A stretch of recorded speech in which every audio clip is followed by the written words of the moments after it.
Salut. Je suis le commandant Neil. Cette vidéo traite de la deuxième trompette dans la Sainte Bible. Dans le livre de l'Apocalypse. Avec le temps, la deuxième trompette mène à la deuxième coupe. Cette vidéo est la deuxième partie de la deuxième trompette. La première partie de la deuxième trompette a débuté le 20 novembre 1998. Lorsque la Station spatiale internationale a été lancée dans l'espace à haute altitude. En raison de l'exploitation minière en haute mer, toute la vie marine mourra. L'exploitation minière en haute mer commencera en 2025. Ils vont extraire des nodules sur le plancher de la mer. La Bible dit que cela tuera toutes les âmes vivantes dans la mer. Ils sont faits de métaux des terres rares comme le manganèse, le cobalt, le cadmium, le cuivre, l'argent et d'autres métaux. Les riches entreprises veulent ces métaux pour fabriquer des batteries. Salut, je suis Mandy. Pourquoi les riches entreprises doivent-elles tuer toute la vie océanique juste pour fabriquer des batteries? Salut. Je suis Barnacle Bill. Les riches entreprises n'ont pas besoin de le faire, mais les gens ont été trompés et ont cru qu'ils avaient besoin de batteries au lithium.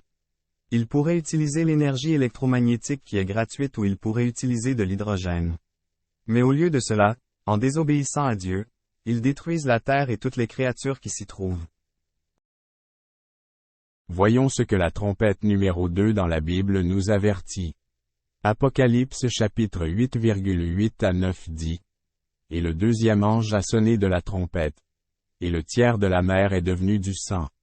Et le tiers des créatures vivantes dans la mer moururent. L'ami de Barnacle Bill, Baza, pense qu'au moment où la Station spatiale internationale sera écrasée dans la mer en janvier 2031. Nous verrons facilement la mort des créatures marines.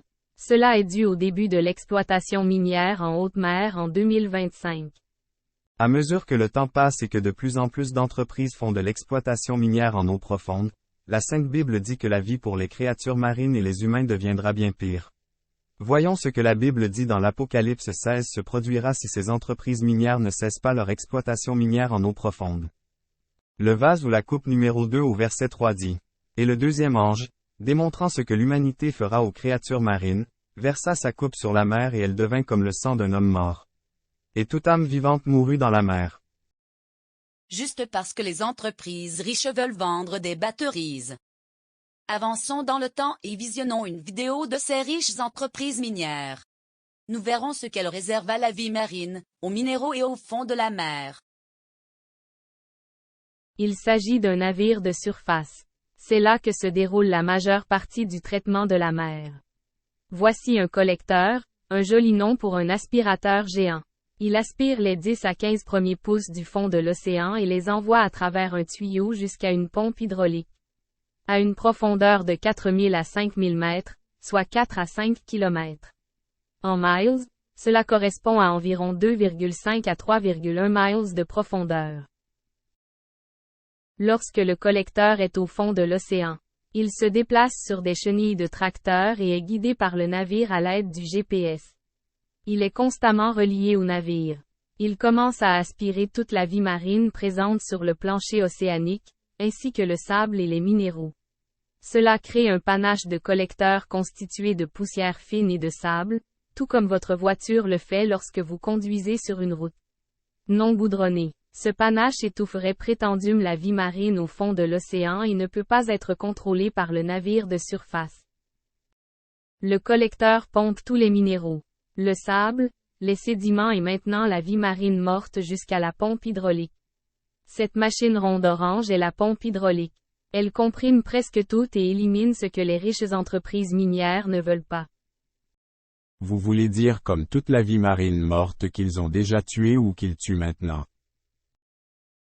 Maintenant, la vie marine est écrasée à mort alors qu'ils écrasent et pompent les sédiments et les nodules jusqu'au navire pour le traitement. Je remonte si haut et si vite que je pense que la vie marine et moi avons le mal des caissons.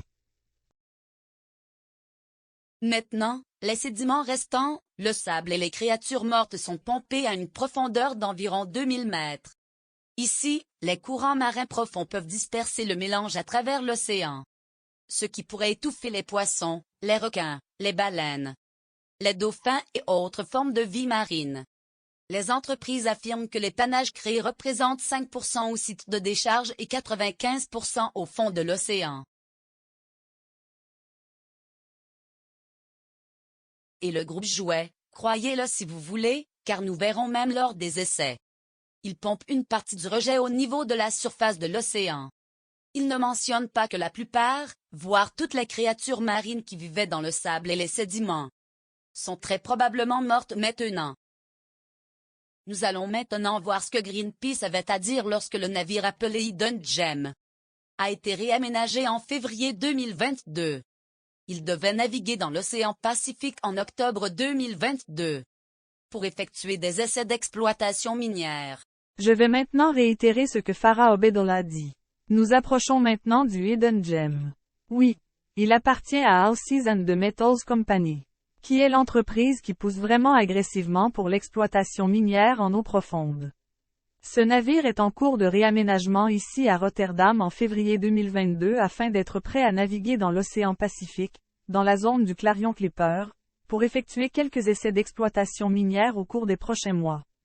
De l'eau de mer chargée de sédiments déversés directement dans l'océan. Le contenu et les effets sur la vie marine sont inconnus. Évidemment, ils n'ont pas lu la trompette 2 ou le bol 2 du livre de l'Apocalypse. Rien qu'en testant l'équipement d'exploitation minière en eau profonde, on peut voir les ravages que cette industrie et les riches entreprises minières auront sur l'océan si elles sont autorisées à continuer. En mars 2023, les Nations Unies ont approuvé l'exploitation minière en eau profonde dans leur traité sur les hautes mers. Farah parle à nouveau. Tu sais, les profondeurs de l'océan renfermant tant de mystères de la vie sur Terre. Et je pense que nous devrions nous concentrer sur la compréhension de l'océan profond et sur le rôle qu'il joue dans la vie sur Terre. Au lieu de déployer ces navires pour détruire les profondeurs marines. Revenons en arrière et constatons la destruction de la couleur de la mer que les entreprises d'exploitation minière en eau profonde vont causer, et rappelons-nous de ce que la Bible a prédit qu'il se passerait si l'humanité continue de tourner le dos à Dieu.